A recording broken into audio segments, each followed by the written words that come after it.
Jaalala jechuun maal jechuudha?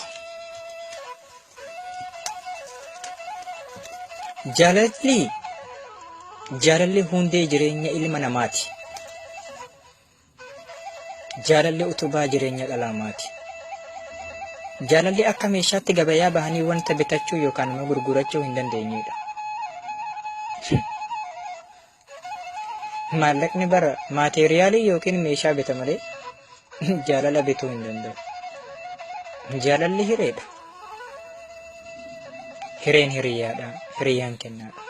Kanaaf jaalalli hiriyyummaa kennaa ganamaati. Kennaa Rabbiiti. Dubara tokko irraa jaalala dhugaa argachuu yoo feetu dukkana keessaa ifaa ishee baasu kennuufi osoo hin taane onnee kee qulqulluu yoo isheef kennitu dukkana keessaa ishee baasa.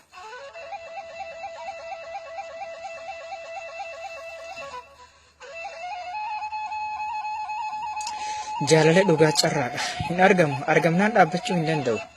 Hanga boolla qalbiitti. Yeroo ammaa garuu jaalala dhugaa nan argadhe jedhanii yaaduun gaara Kiloomaanjaroo bahuu natti fakkaata. Sin jaaladhaan hundi jaalala hin taatu.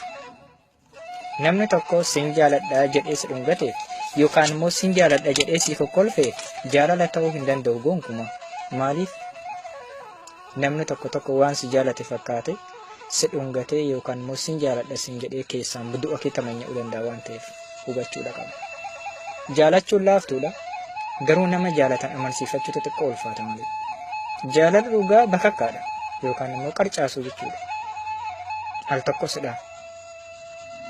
Dhahichi duraa sun yoo jaalala dhugaa ta'e yoo si jala darbe hiyyoota kee si jala darbuu isaa beeki. Jireenyi kee si jala darbuu isaa osoo itti fayyadamee kana beekii ta'a. Guyyaan boodaa keessaati sitti dhaga'ama yookaan immoo guyyaan boodaa keessaa beekta. Maaliif? Nama jaalatan gaafa adda bahan lakkisaa beekan ga'a. Nama hedduu wal baruu taphachuu dandeessa. Garuu namni qarcaasuun jaalalaa dhugaa irraa si dha'u al takka dhalate jechuudha. Yoo itti beektee fayyadamte carraa guddaadha. Akka wal jaalataniin osoo adda bahuun hin jiraanne maaltu akka jaalalaa? Akka wal jaalateen kan wajjin jiraatu harka 100 keessaa yoo xiqqaate 5. Kan kana argatte hiree guddaadhaatti fayyadame. Jaalalli akka filmii gubbaatti yookaan immoo televezyiina gubbaatti kan ilaallu kanatti laaftuu miti bara. Osoo akka televezyiina gubbaatti ilaallu kana ammaa osoo ta'e addunyaa tun guutuun jaalalaan guutamti.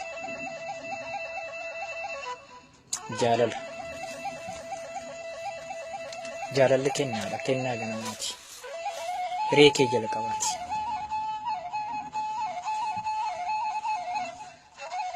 ከሴት ልጅ ትክክለኛ ፍቅር ማግኘት ከፈለግ ብርሃን ሳይሆን ልብህ ስጣት። ፍቅር ላፈቀረው ተራራ ለተፈቀረው ተራ ግን ተራራው ጨከን ብሎ የወጣው ሰው መጨረሻው ደስታ ሊሆን ይችላል። ለምትወደው ሰው ለምታፈቅረው ሰው ካልኖርክ ለማን ነው የምትኖረው? ለማን? ፍቅር ማለት እኮ ለምትወደው ሰው የምታፈቅረውን ሰው በደስታ ማኖር ማለት ነው። ለሱ ካልኖርክ እውነተኛ ፍቅር እስከ መቃብር ካልሆነ ይቅር የሚባለውን አባባል አንዳንድ ጊዜ ስህተት ቢሆንም ግን ላፈቅረው ሰው በዛን ጊዜ ሊሆንለት ይችላል። ፍቅር ማለት ማግኔቲዝም፣ ፍቅር የቤት ምሰሶ ነው። ፍቅር ለሰው ልጅ አስፈላጊ ነው። ዘ ኢምፖርታንት ኦፍ ሁማን ቢይንግስ ሌላ ነገር የለውም። ለኔ ምን ብዬ መግለጽ እንደማይችል ብዙ ነገር ይሰማኛል። የምወዱትን ሰው ማጣት ማለት ህይወትህ ከንቱ ነው። ፍቅር በፍቅር መተካት እኮ የማይቻል ነገር። ፍቅር የዘላለም ህይወት፣ እውነተኛ ፍቅር የዘላለም ህይወት። True love is not the end. መጨረሻ የለውም። በአሁኑ ጊዜ ግን ትክክለኛ ፍቅር ከአንድ ሰው አገኛለሁ ብሎ ማሰብ